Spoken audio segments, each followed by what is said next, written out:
Hello, everybody. We recently reached 300 subscribers and have decided to do another giveaway. All you have to do to enter is be subscribed, comment on any of our 2022 videos telling us what your favorite video of the new year so far is and what kind of videos you want to see in the future.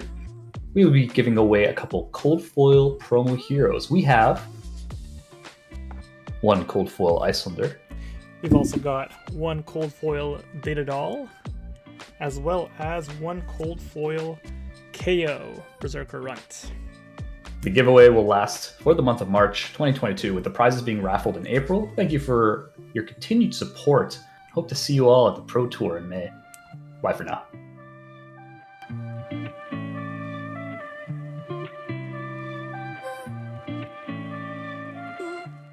Hello, everybody, and welcome to a Spark of Genius Flesh and Blood production. And we have Yuki Lee Bender. I don't know what kind of honorariums and like titles I should be giving you. The Prism Queen, the Lexi Queen, the Canadian National Champion, the ProQuest Extraordinaire. I'm honestly running out of space in your title here, and so I'm just going to say above. Yuki.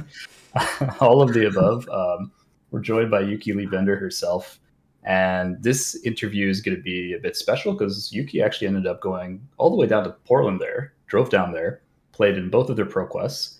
There is coverage, I believe, of the first ProQuest on Saturday, so you can go check out those games. She's in like 4 of them. She's just like racking up those views without even knowing it. And quite interesting games to watch. I definitely recommend viewers take a look at that. And with that, I'm also joined by Rob, my co-creator, co-commentator, co-caster, co-compatriot. Yeah, hello. Always happy to have you on the channel, Rob. Thanks. But more importantly here, we just finished week 2 of ProQuest, so we're going into week 3. So week 3 of 4, I think there's 4 weeks of ProQuest. So we're over the hump, halfway. We're gonna pick Yuki's brain a little bit about the decks she brought, how she did, what her thoughts were. She does have a new Twitter, I believe, newly christened. I don't know if it's new or maybe she just didn't use it, but that's gonna be in the handle. Everybody give her a follow, or I think you can only follow once. There's no like likes and subscribes and any of that. So just feel free to follow there. And with that, we're going to look into right into the prep of the ProQuest here. So you brought 2 different decks. First of all, what made you pick Prism for this first ProQuest? Were there any other options that you were considering before? And what about the other Bay in your life? What about Lexi? Yeah, so going into the ProQuest, I was pretty undecided. I was deciding between mostly Prism and Viserai, who I felt like were the strongest choices. I think both of those decks are fantastic, mostly just because they're so flexible. They can play a variety of game plans and they can really adapt to what their opponent's doing. And that's something that I think is hurting Lexi a little bit, is that you can't...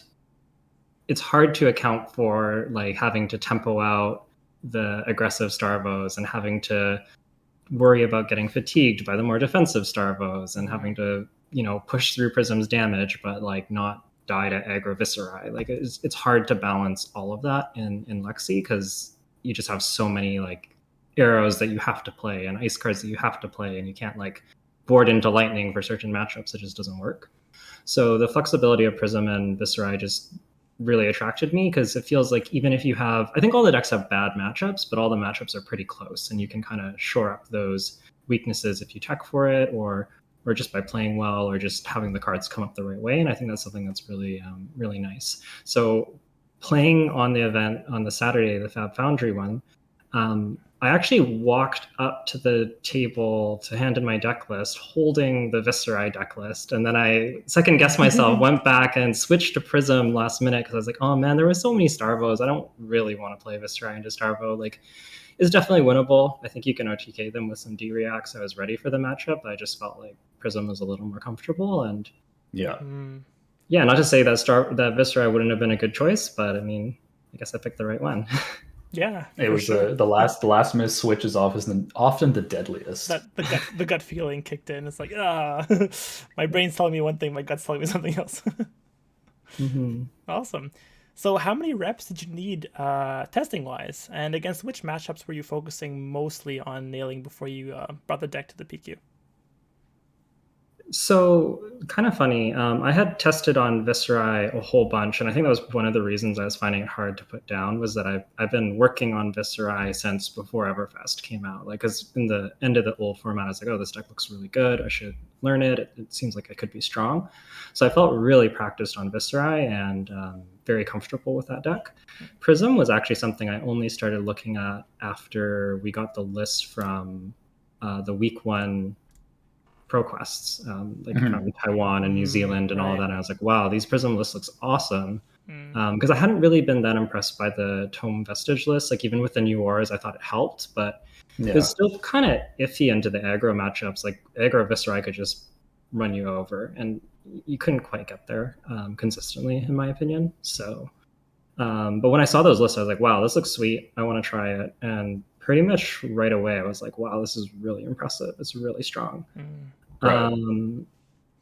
I didn't have nearly as many reps as I would have liked as a result, because I started testing on the Monday, and then the Friday I couldn't test because I had to drive the whole day. Just like after work, I had to drive up there, or down there, I guess, as it would be. Yeah. So I had about like 10 games on the deck or so, which is not a lot. On just to be clear, on like the new list, obviously not On the Prism new in list. general. Yeah, okay. Just to make sure the viewers understand, it's not just a 10-game deck. You can just put in 10 games and like put out that kind of performance. I think Prism is one of those heroes where you need a lot of reps to understand the play style, the lines, the cards. So that's kind of like a disclaimer on that one here. But were there any? I think you kind of already started on mentioning it. Were there any other heroes you're particularly worried about going into the event as Prism? And what were your goals in terms of performance in any of the pro quests, either or in general, that kind of thing? Yeah, totally. So yeah, just as Eric was saying there, I played Prism a lot in Road to Nationals, so I was familiar with the deck, and I've played the Aura style, and I felt pretty comfortable. So I was drawing on that a lot, and as well as some theory and the limited testing I had done against, like, the big decks, Viserai, Bravo, the Mirror. But yeah, 100% agree that you need to really learn all the timing windows and learn what the deck's trying to do to have success with it. In terms of matchups, I felt pretty comfortable anytime I was sitting across from a Starvo. That was sort of the reason that I brought the deck. I think it's a really favorable matchup. And I felt pretty okay into a lot of sort of just, like, if I played against like a Lexi, I was pretty confident. If I played into the Mirror, I felt like I knew what I was doing. I don't love the Mirror. I feel like it's a little bit snowbally, and if you get ahead, it's really easy to stay ahead. But yeah, I did feel fairly confident and prepared for that. The biggest one that I was a little bit worried about was Katsu, if I ran into it, and perhaps also Chain, since I hadn't been able to test that. Viserai I knew was a hard matchup, but I also think that Prism has the tools to get there, and I feel like it kind of comes down to the Viserai's draws as well as their play. Like, if the Viserai draws hot and just has what he needs every turn and plays really well, I don't think that Prism has much of a chance. But if he has like even one or two off turns, sometimes that's all that Prism needs to just land a few auras and just get completely out of control and take over the game. So I felt like, Viserai was a hard matchup, and I had to be on my A game, and I had to get a little bit lucky in the right spots. But I also felt like it's a very close matchup. I think it's very skill intensive, maybe like a slight Viserai favor, but it's yeah, that's fair. Was your kind of game plan going into the Viserai? Because I think Viserai, like, as far as the Rune Blades, was going to show up more than Chain and Briar as the kind of the newer, most popular Rune Blade going into the more flexible kind of meta, where more heroes are, play quote unquote playable. That's a different. What that means different things to different people. But is the plan just mainly to, if they get an off turn, slam down auras? Was there ever a point where you're actually, like, if you have heralds, maybe you're heralding them, or maybe you're like going through a different strategy? Or is it kind of like, yeah, I'm always going to, if I have at least two auras, I'm going to try to slam down these two auras and then try to just block up because they're not going to be hitting my auras? So just how do you feel about, like, specifically the pivoting and the tempo into that matchup? Yeah, so I feel like getting the auras, especially early when you have a life lead, or even if you don't have a life lead, if you have a life buffer, you should be trying to land those auras because they can really pay off later. This actually played out in some of the matches where I got quite far behind on life, but just being able to leverage one or two of the auras I had earlier when they did stumble made it so that I could really turn on the pressure and kind of flip the script on them a little bit. Something like a Ode to Wrath is like not scary when it's the only thing on the board, but if they start to stumble and you start coming in with heralds and you start getting a few spectral shields, it really speeds up your clock and it can make it really a lot easier to turn around the game when they do have that off turn. Right. So early on in the game, I'm trying to set up auras. Often the start of the game can be a little bit slow where you're trying to establish auras and they're trying to like manage your auras while pressuring you. And then usually they have sort of like an explosive turn where they really turn on the pressure and they find what they need. And that's often involving like Skeleta or creepers, and it puts you on the back foot a lot. My plan into those turns was usually to try and buy out their creepers if I could, like just focus on stopping the arcane damage. And if you're able to, like, even if you take a bunch of damage, if you get rid of the creepers, that's a big part of the matchup, because so much of like their ability to go over the top of what you can block and really just kind of kill you before you can get set up is based around creepers and Skeleta. So I think that if you can have, you know, a couple auras and like a bit of a life buffer when they've gone through that, you're usually in a good spot. So that's sort of like, I guess, more or less the game plan. Later on in the game, sometimes you need to kind of pressure back with heralds as well.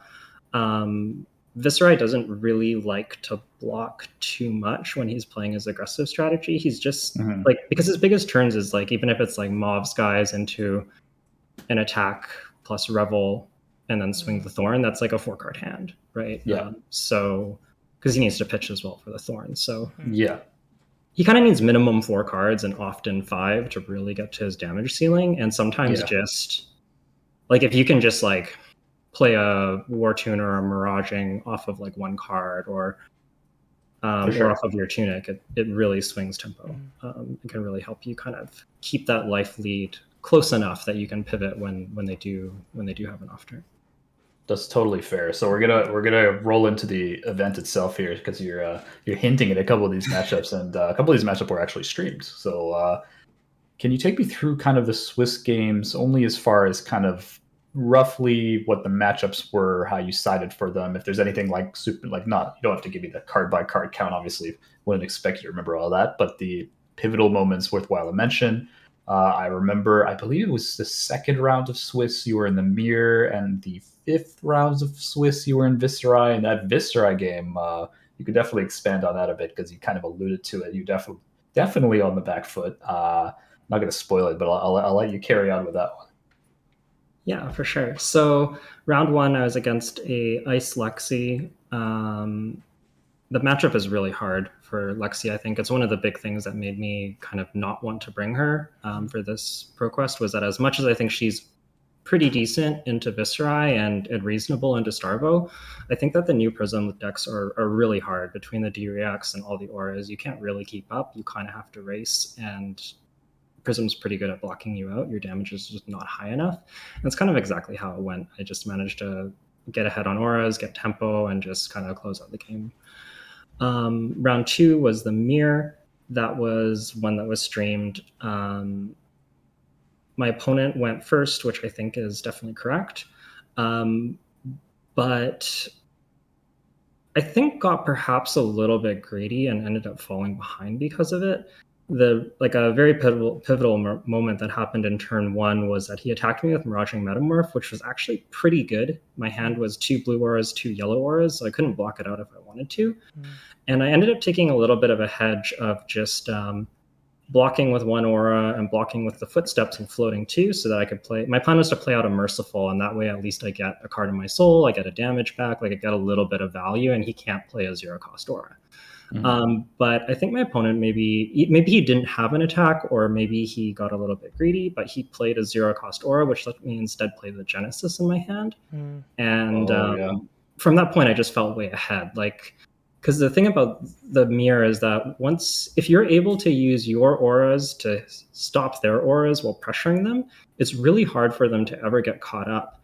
And if you can keep cards out of their soul and keep their board clear of auras, they start having to herald down your auras, and they're just losing so much value and so much like card advantage that they can't really keep up. And I felt like pretty much from that turn 0 where I got to land the Genesis, get a card into soul, get a spectral shield, have like tempo on his auras, and also pressure with like I think I played more auras after that. It was just very the mirror's kind of like that. As soon as you kind of get a lead on the board with your auras, it's really snowball. It's really hard to really catch up as the other player. Especially with the Genesis. I think that's probably the best thing you could play. The turn one, especially because once they play the 0 cost, you're in the clear because they have no action points, so there's nothing they can do. There's literally no way of getting the action point to get rid of the Genesis because there's no weapon. Prism doesn't have a weapon that can actually attack. Yeah, it's pretty nasty, and the soul is so important in that matchup. The spectral shields really are important in popping the auras, because you just never want to be heralding down an aura. It feels terrible. Against Starvo, the Starvo I played in round 3 was pretty defensive. I kind of just played my aura game plan. I think that the defensive Starvo is quite favorable for Prism. You just lay down a bunch of auras and kind of chip them out. The more like Captain Planet style, the more aggressive elemental style is a little bit harder. If they run hot, they can really, really pressure you, and they have a little bit more go again, so they can kind of hit you with a big attack, then swing at an aura and just kind of do that over and over again. It can be hard to get traction, but it was a bit more of a defensive one, and I felt okay. I had my D-reacts for when he did fuse, or when he did use his hero ability, and I just kind of managed to chip him out slowly. Right. Round 4, I played against a Katsu. I actually played against Mitch from the Attack Action podcast, and it was a little bit unfortunate. I had kind of traveled down, and I was staying with those guys, and we had been testing together, so I wasn't wanting to play against my friend, and it was also unfortunate because I got the pair down into him. He was already 2-1, and I was 3-0 at this point, and so I ended up putting him at 2-2 and knocking Yuki smushing dreams through the tournament here. So never a great feeling. I was a little bit worried about it being Katsu, but he kind of stumbled a little bit. Like he just wasn't.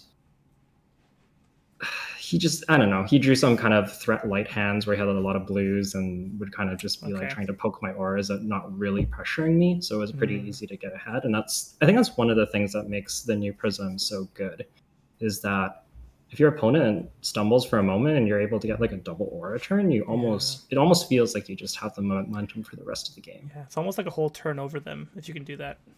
Yeah. There's very much this like tempo of like you're always a turn ahead, and once you have auras, it's almost like you can just block or almost block with almost your whole hand, and then just get value out of your auras, and just do that over and over again until you don't have any more life. Yeah. So it's pretty nasty.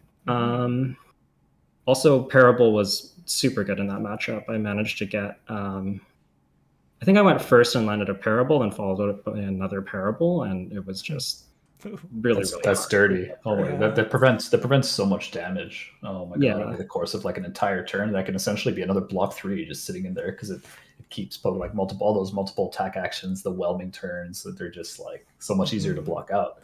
Do you think Katsu has a good matchup into Prism? Absolutely. I think that Katsu is one of the harder matchups. Just his ability to go really wide and then just Kodachi for 1, I think is maybe even better than Viserai. Just in the sense that like Viserai's ceiling is a little bit higher, but he usually really wants to Rosetta Thorn you. It's a lot of damage, and being able to Rosetta Thorn an aura for 1 is great, and you do it sometimes. But just Katsu's really not losing much with the Kodachi for 1. He often has an extra resource, and he's like, oh, okay, I'll do 1 less damage to you and kill an aura for free. 4, I guess. Pretty good. Yeah. Right. Okay, so you were on. So this is round 5. You're on 4. I think that was 4 against Katsu, and then we're on the Viserai game, I think, right? Yeah, now we're into the Viserai game. That was featured with Dylan, and the game started out a little bit slow. I was kind of landing auras, and he was managing my auras. He had a little bit of a setup turn, I think he did like a Mordred Tide into a Spellblade Assault and got into six rune chants. And I managed to set down some auras that turn. And then he had a pretty big turn off of some meet and greets where I chose to take damage. He opened up with meet and greet and 6 rune chants on the turn. And I could have chosen to block out the meet and greets, but I had a pretty good turn where I got to land a Parable. I already had 2 Genesis established, so I figured he had to deal with 1. And I also had what was it? I also had a War Tune in hand, so I knew I could like swing with a War Tune, get value off my Genesis, and lay down a Parable, and just hopefully try to claw back some, keep the life totals close. What I didn't account for was that he had a second meet and greet in hand, which ended up making me take way more damage than I had originally planned to, because it was just a raw meet and greet, and I figured that even if I took it, there was no way that he had Swarming, because he would have played it with the guaranteed go again first, because he had an incantation go off. Makes sense. And there was no way it was Rune Flash either, because he would take advantage of the free Rune Flash. So I was like, that first, yeah. Yeah, so I was like, he probably doesn't have go again. If he's swinging an attack action at my face, I'm pretty happy. If he's swinging the Rosetta Thorn at my face, I'm also pretty happy. He's probably going to hit my Parable, but he had the meet and greet, which made me take quite a bit more damage than I wanted to. And even though I did have a nice turn where I set up that Ode to Wrath and I did like swing back with the Merciful to get the life totals close, it was really scary because his next turn was a Revel turn, and I think he got me down to 9 life. Right? Yeah, I think it was down to 9 life. He still had creepers. He had popped Skeleta that turn, and he was on like 25 or something. Yeah, somewhere in the low mid 20s, like 23 or 25, something like that. Yeah. And I had managed to, so I kind of, I try and get back into the game a little bit with my auras, poking him a little bit. I got him down to 19. And he has another like pretty good turn where I'm basically just forced to block out, and I'm down to 2. His creepers is still active. I just wasn't able to stop all of the arcane that he was doing. There was actually a pivotal, I think it was his first creeper's turn, where I'm focusing on trying to just stop all the arcane. My hand's, I think, a yellow and all blues. So I feel pretty confident that I can block it out. But then he ends up having the Revel, and I just kind of get wrecked from it. I don't think I had many choices. Like, I had to block. I was going to take too much damage. I would have died if I didn't block at all. Right. So I had to block, but it was unfortunate that he had the Revel to guarantee those creepers living. Yeah, that's just kind of like the best situation you can be on our creepers when you have Revel, because they're not blocking over probably 3 room chance. Yeah, sure, just pitch a blue, but taking another card to keep blocking, very, very difficult. So it definitely is the cherry on top. Yeah. So at that point, I was feeling pretty bad. Like, I'm at 2 life. He's at 19. I think I have like an Ode to Wrath out, and maybe like a Passing Mirage or something. I think I have a 0 cost aura, but it's really not very exciting. And he still has the creepers, so I'm pretty terrified. And he ends up having a little bit of an off turn where, a very big off turn where he plays meet and greet, and he ends up creepersing Revel just to get the go again, because I think he felt like it was already ticking. He knew he was going to lose it, and he swings Rosetta Thorn to kill. Maybe it was Genesis. I think I had a Genesis, but I wasn't able to get value out of it because I was blocking, which is something that Viserai can do. You can just take your hand, and the Genesis doesn't really matter. So after popping that Genesis, I actually had a huge chance because I was able to block out his meet and greet with a sync and then just start pressuring back. And he had another kind of, I think he had like a Runic Reclamation, but on the next turn I had a Herald and a sync to block it out. And from that point on, I was just able to pressure him. I'm pretty sure the 0 cost aura I had was Passing Mirage. And between like Ode to Wrath giving my Heralds go again, because I was drawing all blues for some reason, but the Ode to Wrath was giving my Heralds go again, and then the Passing Mirage was making it hard to pop some of them. And I just managed to totally turn around the game over the course of a couple turns. I think that he might have been in a bit better spot had he chosen to just save the Revel, and maybe just pop an aura and just concede that he was going to give me a whole turn where I get my hand. I was just so low that if he ever gets a Revel turn, I'm probably dead. Like, I think a Revel's going to do. Like if I'm at 2, I think a Revel's going to kill me almost no matter what. So yeah, because it's going to create 5. It's 5, because right? they'll have to play the non-attack. Viserai will trigger. You're going to get 5 rune chance, right? So having to block all that, especially if you have no shields up. Like if you don't have that many shields up, then exactly bit of a death sentence there. Yeah, because it's probably like the first attack's probably for at least 4. You make a rune chant off of it. So that's 5 damage. So 5. It's 5 more from the Revel, 4 from the Thorn. That's like probably that's lethal. Yeah. And that's the floor, right? Like it goes up from there pretty easily. Yeah. So it's a little bit unfortunate, both in terms of the draws and maybe just slightly misevaluating the situation. But I think he played really well. And shout out to Dylan. I actually ended up playing him again in the semifinals, and we can touch on that later. But yeah, very scary matchup, and I was pretty worried. It was definitely like. I think it was the closest matchup that I had that day that I ended up winning.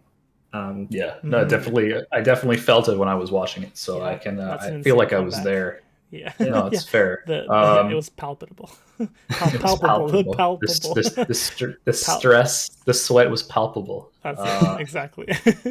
So we're gonna kind of roll. I know you had another Swiss game, but we're gonna just kind of roll into the quarters here, just because I think.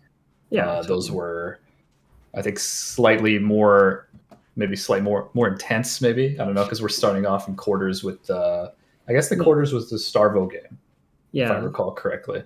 Yeah, I'll mention the round 6 super briefly. I played against the Starvo. He played quite well. He also drew very well. I think he fused a lot. The game was very close. We both went down to 1 HP.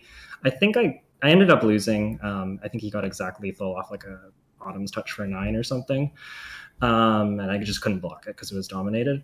I had a slight misplay where I didn't get full value out of Unmovable. I think I could have saved it for the next turn and played the sync from Arsenal instead, but I chose to use it from hand, and it was the wrong decision, and I think that 3 life really cost me. But yeah, well played by him, and that was kind of my one loss, and it was also a super close game. So fair enough. Into quarters, I was against a Starvo again, more defensive Starvo, kind of like earlier. And I think so. I was second seed because I was 5-0, and then I lost in round 6. So the only other person higher than me was the Starvo that I lost to in round 6. And that is extremely good for Prism. This deck wants to go first, maybe more than any other deck I can think of in Fab. If you go first and you get to land double aura, you're just so far ahead. And I got to go first in all of my top 8 matches, which is just amazing. Like, it's just really good. It gives you a huge advantage.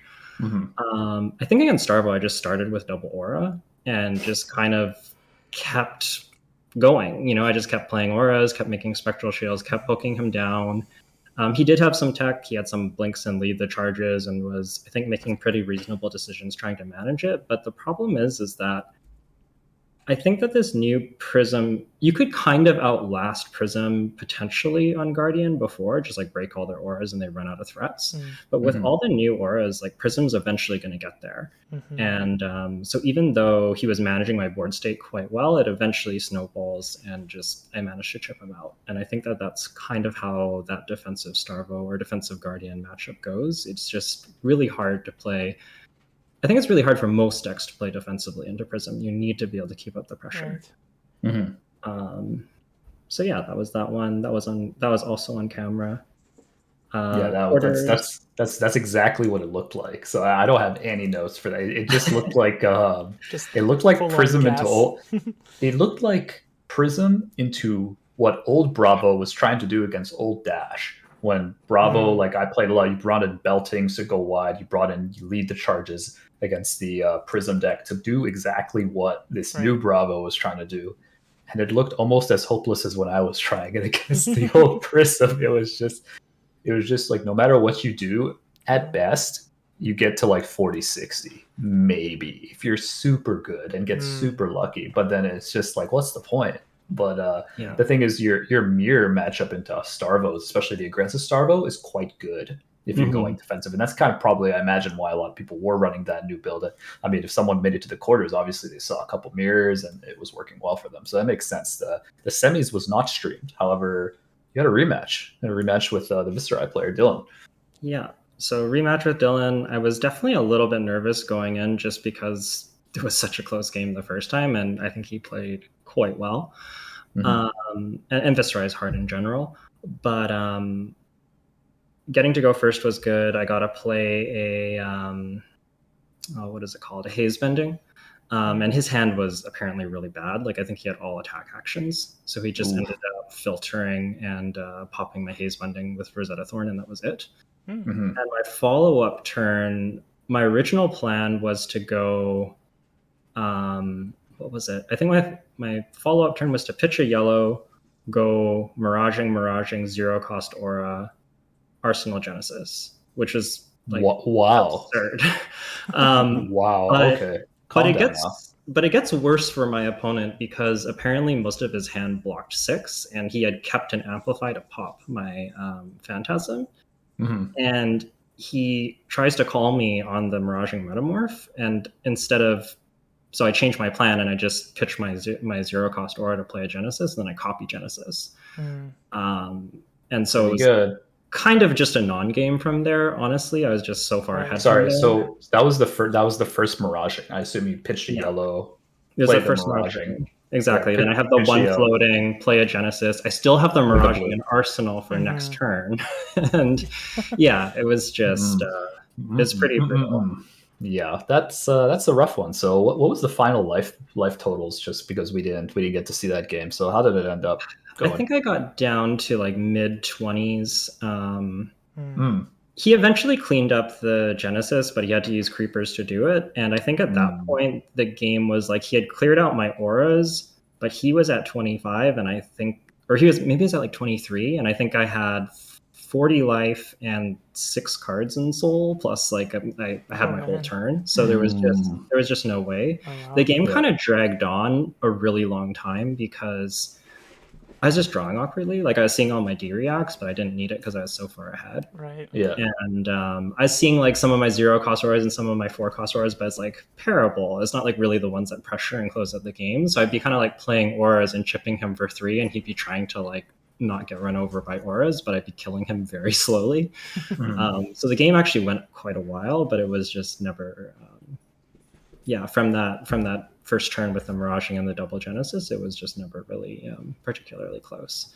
So a little bit unfortunate there. No, strong card for sure. And then here you are in finals, and you're facing. It was Dexter on Viserai. It was Viserai, and this one was, I have to say, it was a little bit strange. And by strange, I mean I couldn't really follow much of what the Viserai's train of thought was and the logic between a lot of the turns. I'm not sure if it was a lack of reps into Prism, or it just maybe there was something on the board state I wasn't seeing. But compared to like the game against Dylan, even the stream one, it seemed like maybe either his deck was more geared towards OTK, like it was more into Starvo, and you didn't really have that kind of aggressive lean. I'm not sure kind of what was going on there. So maybe you can talk a little bit more about the finals game for Viserai. Yeah, it was a little bit of a funny one.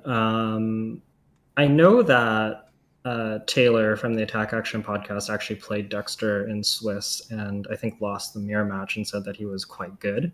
So I think that he definitely knew what he was doing. I do suspect that the deck might have been a little bit more OTK leaning. I know that he OTK'd the Starvos, and Viserai was saying he had some tech. I can't remember what it was, but I remember Taylor had some good things to say about him. So I haven't gone back and watched his games, but I think that he was a little bit more prepared for that Starvo matchup.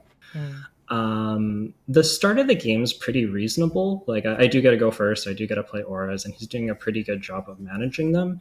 He does have some lead the chargers, so he's definitely like thought about Prism a little bit, it feels like. But the game kind of slips away. He has like some strange turns. I don't know exactly what the contents of his hand were, but he said that he had an all red hand that didn't really function very well. And from that point, I just really started taking tempo, and I think I landed a double aura, and then I started pressuring with heralds, and I had the passing mirage up, and it was just pretty challenging for him. he did have, I think towards the end of the game, I don't know, like maybe I don't know if it's nerves because it's finals or just fatigue from a really long day. There was a couple of, like there was a turn where he blocked out a spectral shield and he could have popped one of my auras instead, which was definitely worth it. Like he still had 18 life or something. But to be fair, I think he was kind of checked out. Like it felt like towards the end, like he played well, and then towards the end of the game, after having that off turn, it felt like he was like maybe just a little bit down. Yeah, just a bit down, or felt like the game was slipping away from him. And I definitely felt like by the time he was playing, like the plays felt suboptimal. I also felt like it kind of didn't. I don't know that would have mattered even had he broken the aura. I think I had too much tempo and I was too far ahead that I would be able to chip him out.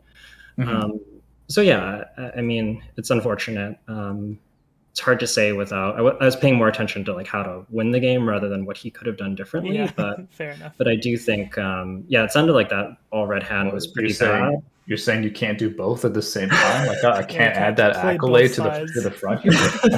I thought you were just playing 5D chess here, but okay, that's fair. That's fair.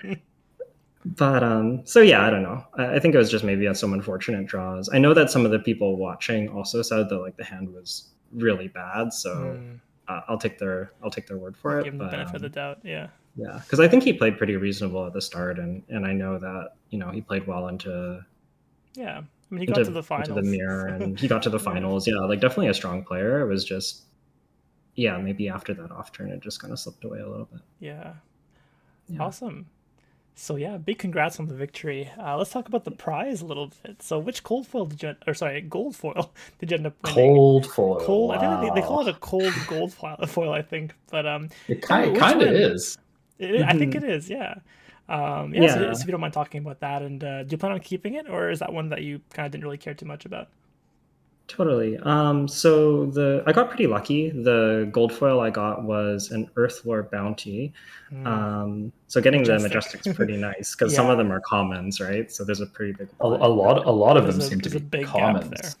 Yeah, I mean, I've seen like, I've seen Courage of Bladehold. I've seen Gambler's Gloves. I've seen quite a few some really nice Majestics, and Earthlore bounty is a really nice one as well. I'm waiting for that Skeleto. I haven't seen the Skeleto yet. It's probably out there. That one's got to be popular. And Luminaris too. Oh, that one must be huge. Yeah. Yeah. Oh, it would look so good too. That one too, because it's yellow. I think like anything that's yellow would look amazing with the gold border. Yeah, I think so too.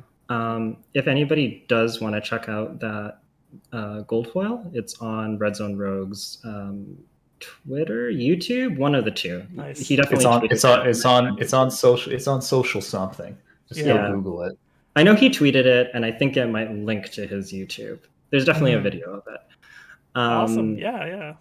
So yeah, if you wanted to check that out, you could. It's a little bit funny because I was super stoked when I opened it. I'm like, oh, sweet. And then one of the people who saw it were like, wait, it's not extended art. And I was like, oh, you're right. It's just true. Like it's like the non-foil art, but then it's cold foiled and has the gold border, which is, I don't know. It's just interesting. It's unique. Yeah, exactly. It's very unique. I think it makes sense because LSS has really tried to be keeping those kinds of perks in the product, in the first ed product. And extended arts are like that, and the lantern, same kind of idea. It does kind of make sense to have it as a gold foil would be kind of breaking its own kind of rule there. So it does make sense. It is less nice, but a Majestic is still a Majestic, right?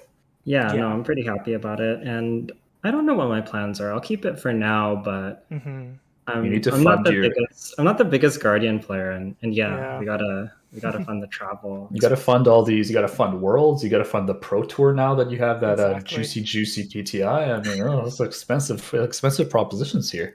Yeah, for sure. And it's not like driving down to Portland was free either. I had to get the gas prices nowadays. Oh my god, gas prices and accommodations. So yeah, we'll see. I'm holding on to it for now, mostly because I just don't even know how to price them.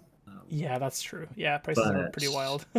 Yeah, I'm also considering maybe getting this one potentially graded. The condition looks really nice on it. Okay, yeah. I haven't like taken it out and looked super closely, but when I was looking at it, I'm like, oh, it's pretty nice. We got a video on that just in case anyone, any of our viewers or Yuki maybe could check that one out on PTS creating video. Whoa! I'm just saying, in this particular case, it might help a little bit. Get a free pass, yeah. No, for sure. I definitely, I did check out that video, and I would recommend people to check it out if they're interested. Was definitely drawing on some of that knowledge that you and Rob shared. So that's awesome. There we go. Perfect. Awesome. So how about we look into the second ProQuest that you attended? I believe you went to Death Dealer Lexi in that one. Are there any notable moments you want to talk about there? And to the how well it performed or how badly it performed? So yeah, this is a deck that I had actually. I'll give you a bit of a background. This is a deck I had been working on leading up. I had actually kind of found the deck just before Everfest, a couple of weeks before. And the big kind of tech that I found for this deck was running Flock of the Featherwalkers. The list is actually on my Twitter, so you're welcome. Anyone's welcome to check it out. It's at Yuki Bender on Twitter. But there's a link to the FabDB, and it's running 9 Flock of the Featherwalkers as well as New Horizons. And what I found was that the combination of Flock and New Horizons is really nice because you can sort of do this thing where you have an arrow in your arsenal, you flock at the end of the turn, and you can arsenal that other card, and you can use the 6-card hand. And the flock also helps you clear your arsenal so that you can then load Death Dealer, because Death Dealer requires you to have no cards in arsenal to be able to use it. It's not like Voltaire where you can have 1 free arsenal slot. So the Quicken token also helps use New Horizons, so they're very synergistic. And I was pretty impressed with this deck. It has a really high damage ceiling. I think that it probably hits harder than Viserai, honestly, both in terms of on average and maybe even ceiling. Like if you chain snapshots, like it's pretty ridiculous. So the deck is very aggressive, but it's also quite fragile. It gets disrupted easily, especially Arsenal disruption is a big problem. Like you really need to have that go again, because if you flip up a lightning attack with go again, and then you can, chain some flocks, you're kind of off to the races. It's sort of like the old chain trick. But if you don't have that initial go again, like sometimes you have a hand of like flocks and arrows and it's hard to get going. The deck performed pretty well. I went to a 4-2 finish with it. My losses were very strange. I beat 2 Prisms. I beat a star of the show who tried to fatigue me. I don't think you can really fatigue this deck very easily. You just kind of push through. I also beat an Oldhim who tried to just block me out, and you just do too much damage. You need to disrupt the deck. But my losses were so round 1, I lost the mirror match to Isaac, my testing partner, who's the only other person that knows what kind of mirror match. Interesting. What kind of luck can that be? Jesus, so it's like the one other person playing Flock Lexi.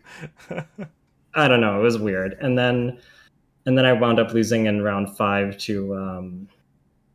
to a very weird Leviathan deck that was playing like not very much blood debt and was playing like high rollers and skull crushers, and oh my, I ended up getting CNC pummeled into a 6 roll on scab skins with the skull crusher, and so that was kind of rough. I want to see that super deck. Close.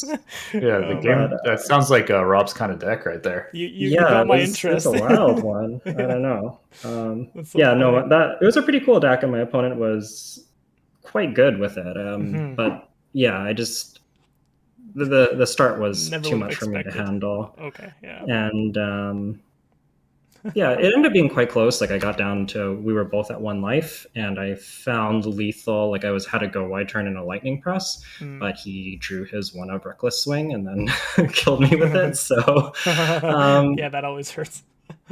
Yeah, I don't know. It was a little bit of a tough one, but that's how it went. Overall, I was pretty happy with the deck. I think it's I'll probably be doing some gameplay and some other stuff of it, and maybe like an article or a video doing a deck tech. Super interesting, yeah. But the deck's sweet. I think it does very well into Prism. Viserai is a little bit tricky, just because he has similar output and he has armor. and you don't have armor. So he can sometimes just kind of, he also blocks better than you, so he's like, he has a little more flexibility in his game plan than you do, and he's also almost as fast, so it's a little bit hard. But yeah, the Prism matchup is good. The star of the show matchup is swingy but reasonable. Like we've seen like decks like Chain try and race Starvo, and I think that this deck can do it too. I did have a turn where I got Okanolded, and then I think I had an Electrify in Arsenal. Then I went snapshot into an arrow and did like 18 damage or something back. So you can get there, but of course, Star of the Show can also high roll the crap out of you. So yeah, he can get there too. Yeah, fair enough. Yeah. So who draws hot? You're probably a little bit more consistent, but he's more disruptive. So yeah. Awesome. Yeah, I look forward to seeing that article. I'm very interested in that deck, actually. It sounds like a really cool idea.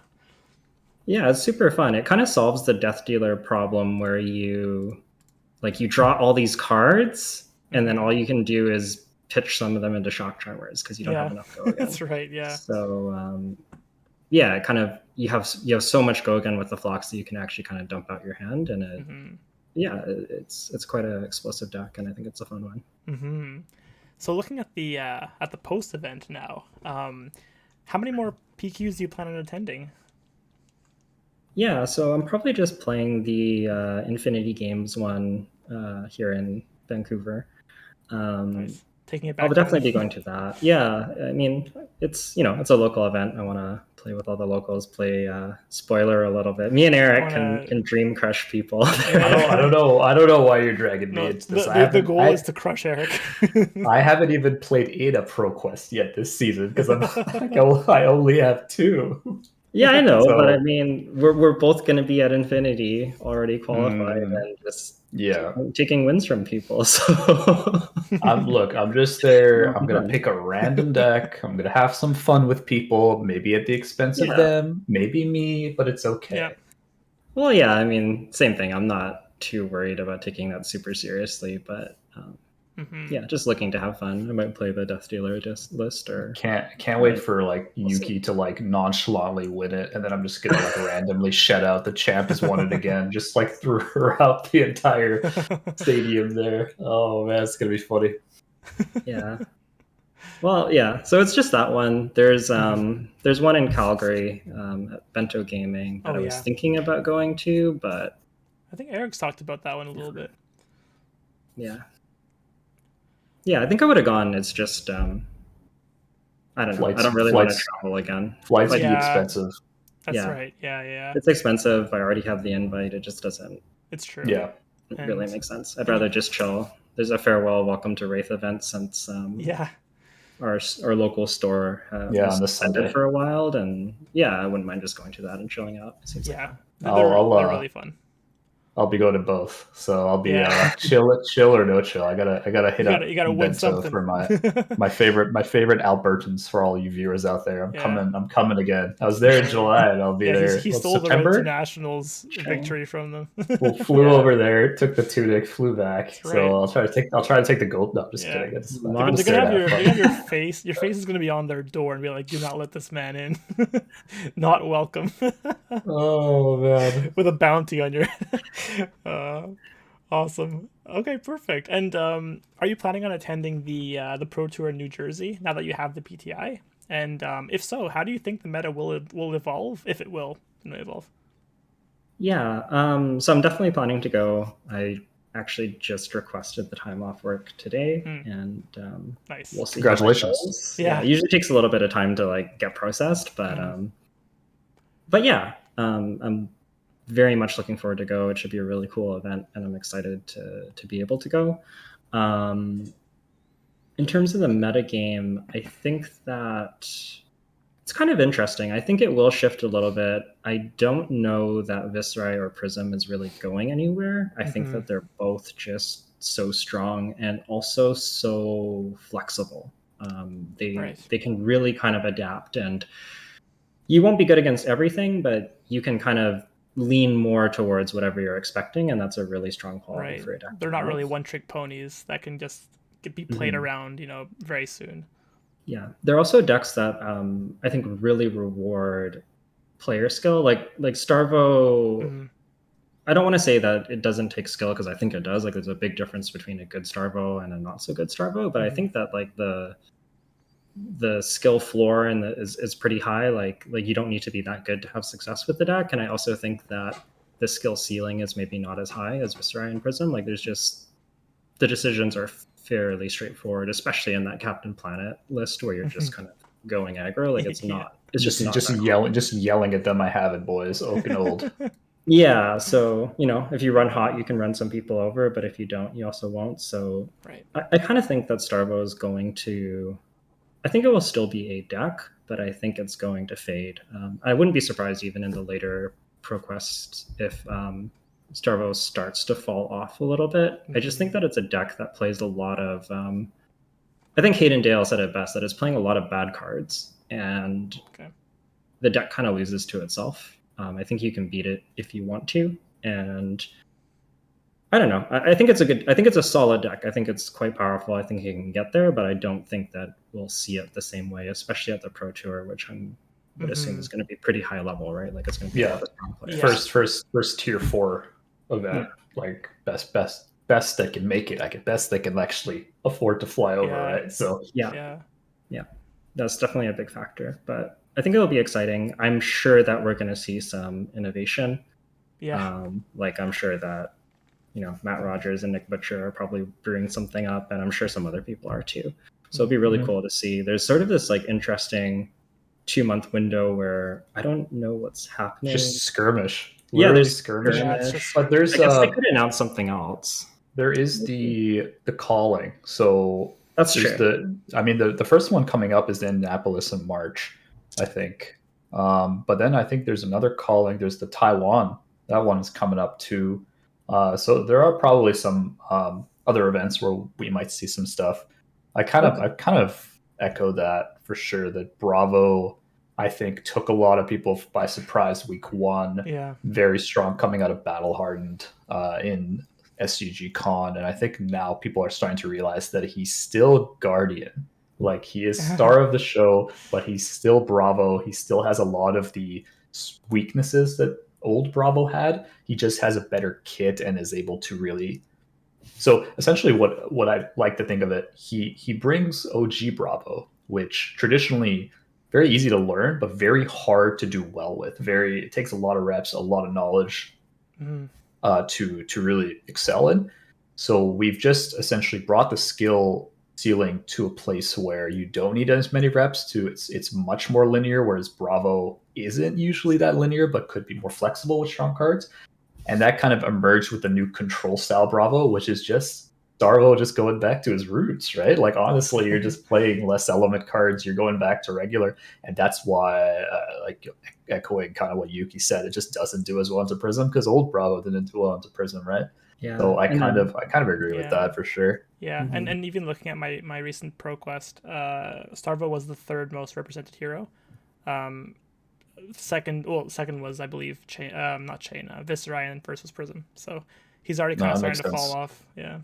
No, that makes sense. So I guess, given what you know, Yuki, were there any kind of key cards in your deck that did solid work during the day? Would you kind of swap them out for future iterations? How did your sideboard do? Kind of like a bit of a post PQ review of your deck. Was there anything that kind of stood out that you might change if you were playing it in another event in PQ3 or PQ week 4? Yeah, totally. So I guess I will give disclaimer that the deck that I was playing was heavily influenced by the events in New Zealand and Taiwan. It's not really my deck. I looked at Limbo's lists. I look at the ones that won New Zealand. I think it was Jason Lai and Justin Wong. I forget which one actually won, but it was 1st and 2nd. They were both on Prism. One of them, it's fine. Don't worry about it. So yeah, I don't. It's not my list, and the list that I had is not necessarily like the most tuned version, but it is quite similar to a lot of lists that people have been running. I think that I might look to include the Pierce Realities. I was running 24 auras. I think you could easily go up to 27. I think there's merits to both. The reason that I ran 24 was that I hadn't really had time to test into Chain, and I wanted to have the option to fatigue him if he wasn't set up for it, and then kind of pivot into like a more aggressive Herald plan if he was trying to set up for late game and just kind of try and keep him off balance. I don't know if that actually works well. I didn't have time to test it, admittedly, but that was the plan going in. So I kind of wanted to have a few more of the 3 blocks. But I think that Pierce Reality is pretty good and might help with the Viserai matchup, being able to like keep up by playing like efficiently off a yellow, going like miraging into War Tune or something and just presenting a bunch of damage. So that's definitely something I would look to at least explore.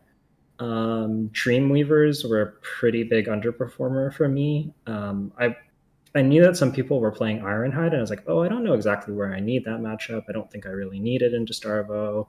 Into Viserai, I want the Null Rune anyways. But in retrospect, I definitely should have just run the Ironhide. It's hard to get value out of Dreamweavers now. Passing Mirage basically is Dreamweavers every turn. Right. And people don't usually break that one because it's perhaps one of the less threatening ones. It's still very good, but it is perhaps less threatening. Sure. So I found a lot of games I just wasn't even using my Dreamweavers, and I definitely take that out. The D-Reacts were good. I was happy having access to all of them. I was running Fates, Syncs, Soul Shields, and 2 Unmovables. I think that was about right. You could maybe trim a couple Fates, but it was pretty good. Yeah, overall, just really happy with the list. I think it performed well. I think Tunic is, I know some people have been asking about Tunic. Tunic is definitely the way to go. I ran Tunic a long time on Prism in Road to National season, actually, just because the efficiency of like pitching, playing like a War Tune off of Tunic is just so good in the late game. And this deck gets to do that, but it has, Miraging Metamorph as well now. Yeah. You get to play the 4-cost auras off of the Tunic. The Tunic just does so much for you, and you don't really have the light cards for Vestige, so it's definitely the way to go.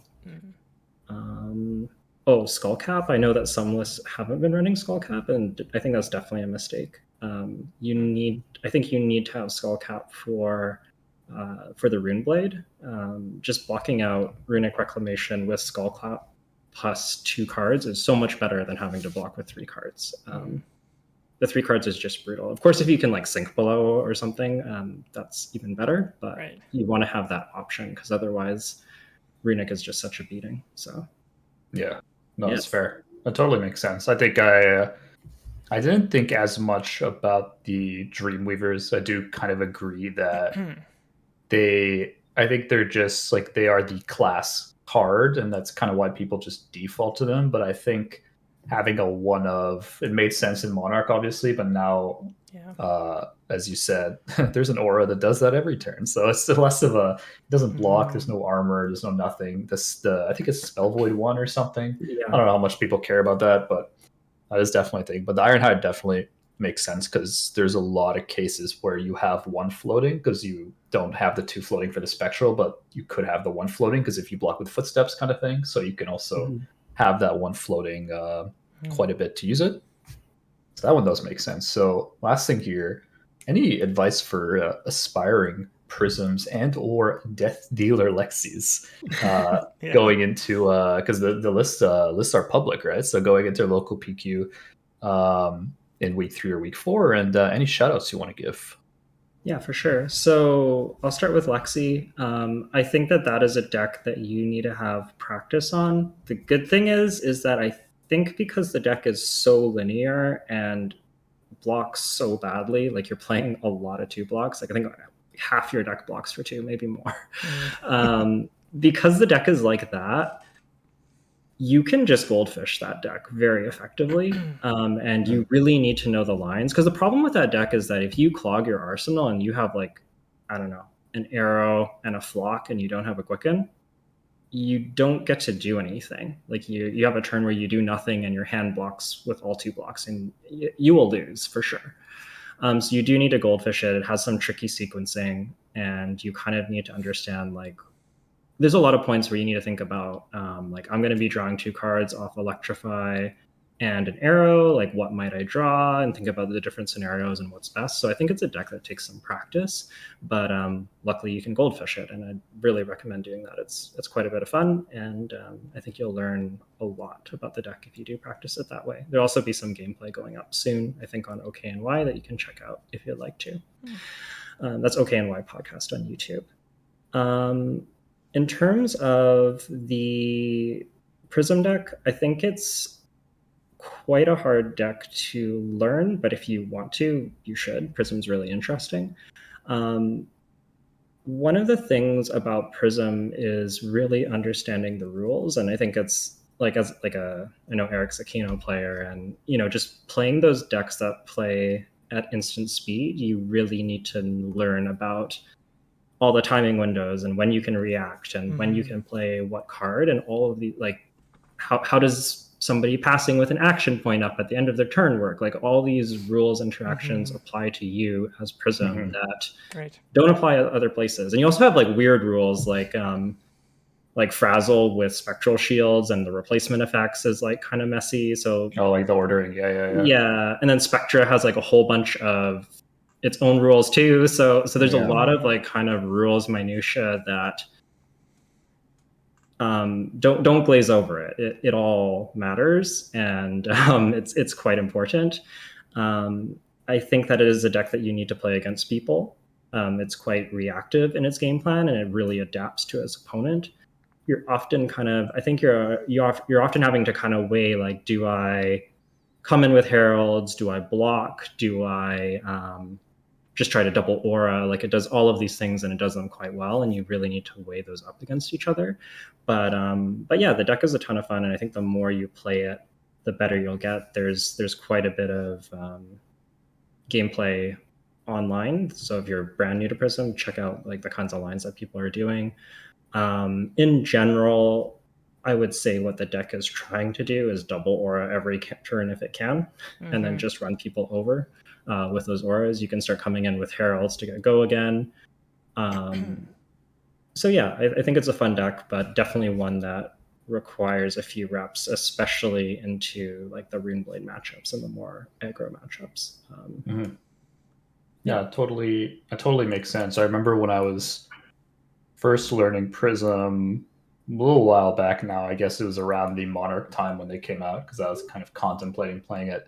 Yeah. Figuring out that I think my first like aha moment was when I realized that you can attack with an aura and then Prism to get the go again by pitching the yellow. You didn't always have to Prism first, get the spectral, and then go again. Right. The fact that that was an interaction back then blew my mind a little bit. Or you could do that with a you can attack with like a spectral shield or something without giving it go again, and then you pitch 2 yellows, play an Ode to Wrath, and now all your spectrals are doing 2, and now it's like it's kind of stuff like that, or like flashing in a Merciful Retribution, like things like that is very, knowing all the timings and the replacements is quite important. I also will add one thing about Crown of Reflections. It's a card that is new to Everfest and does allow you to go for those very spicy triple aura turns if you can if you can swing at getting a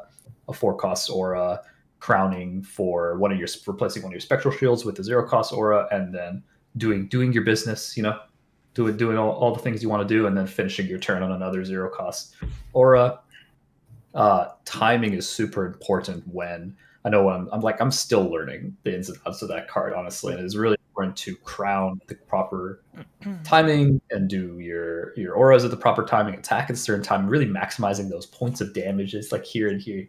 I've missed so many like single points of damages over like my and it honestly will always happen, even to like the most practiced Prism players. Sometimes your brain just starts to decay a little bit around 9 of whatever, and you just miss points here and there. But more reps does make it more automatic, and you know what to look for on those lines. So other than that, really appreciate having you on the channel. I mean, we always appreciate having you on the channel here, talking about your experience. We forgot about the shoutouts. Are there any that you want to give? Oh yeah, the shoutouts.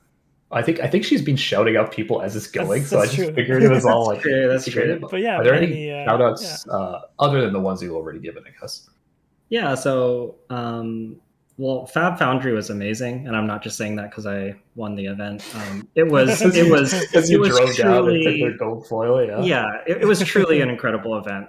It was just awesome. It's probably the coolest TCG event I've ever been to. Wow. They had their store, and then next door they had a space rented out because it happened to be empty, and they had kind of decorated it they had like put paper up, and it was all kind of like decorated. It was very simple, but it like kind of had the red and white stripes from Everfest, and it was really cool.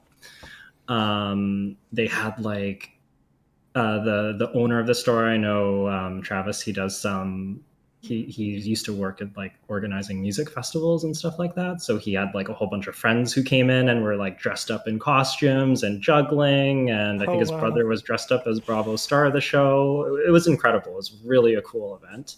So shout out to atmosphere. them. Yeah. So yeah, cool. It was just awesome. It was really fun. So shout out to them. Shout out to the Attack Action podcast, who I've been testing with for this ProQuest season. Y'all are awesome. The local BC scene here in Vancouver. I love you guys.